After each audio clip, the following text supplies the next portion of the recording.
Hello fellow YouTubers, Sergio coming at you with a quick and simple recipe to make some skirt steak, arrachera, carne asada, whatever you want to call it. Now let's get straight to the point on what we're going to use. It's about 1.25 pounds of some arrachera, some skirt steak. I bought this at Sam's Club. We're going to use some cooking oil, adobo, some black pepper. I'm going to use a little bit of salt.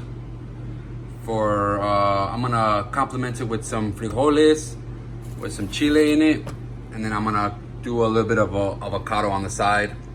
And my favorite tortilla is corn tortilla. So let's get to it. So one of the first things we want to start doing is prepping our meat.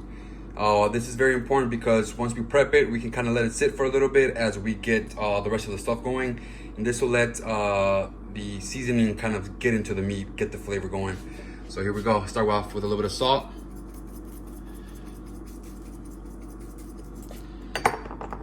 A little bit of black pepper. Not a lot, just a little bit. And some of this magic stuff. Get you some all-purpose seasoning, adobo. Bam. Now, I'm a big flavor guy. I want to flip it over and do the exact same thing.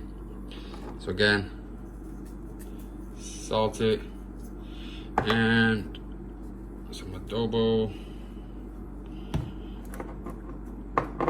black pepper.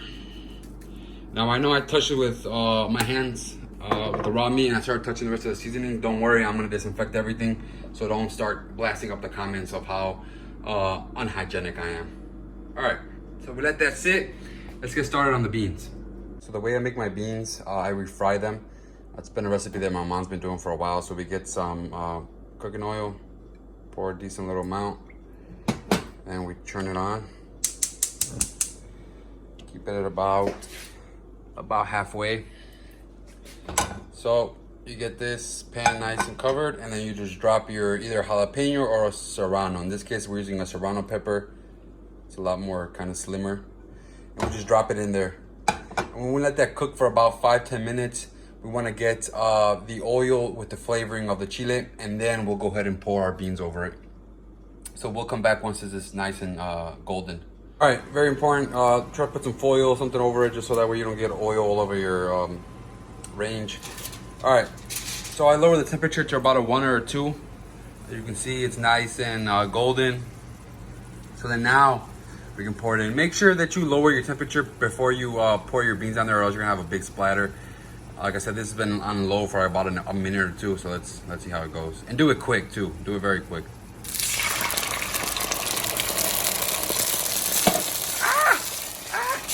There we go. Let's get to it. Start mixing. All right, I put the temperature back up to around a 4, and we're just gonna let it simmer up into a boil.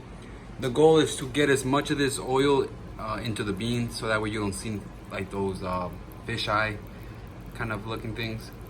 Eventually, again, once you refry the beans, all the oil should be gone, and that way you know it's done. Boom. Let's go back. All right, let's do our guac. So I'm missing a vital component here, which is cilantro, but it's okay, we'll do without it.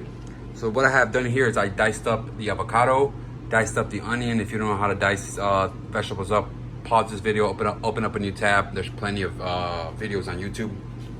And then I squeezed 1 lime in there. So what I'm gonna do now is I'm gonna grab a spoon.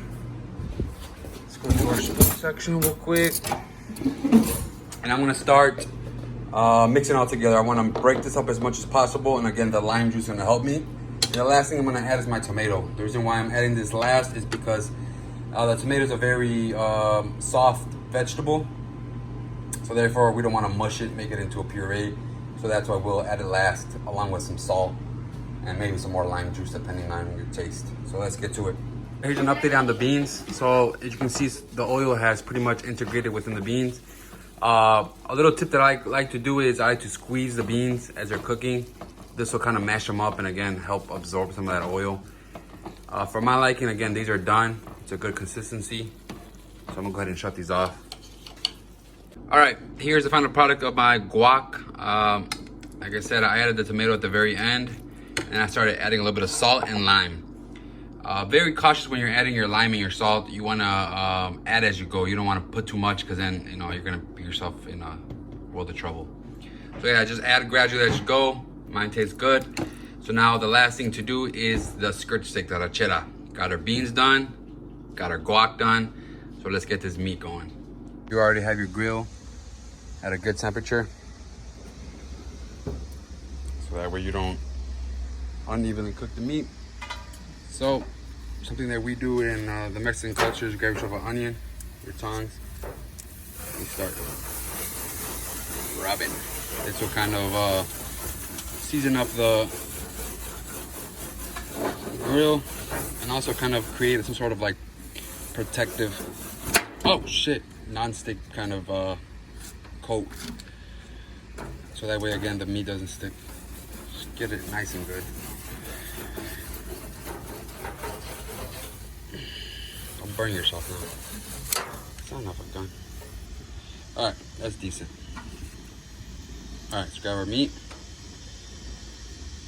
It's a nice piece of meat.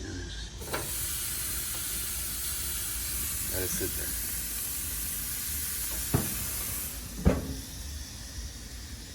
We'll come back in about 5 minutes.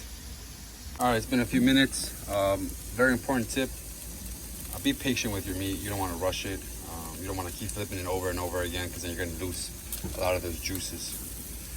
So I like to look for the grill mark, so that's what I'm always shooting for. So I'm going to go ahead and wait a little bit more because I'm only going to flip it maybe 3 times at most. So I'm going to wait a little bit more. Go ahead and flip my meat.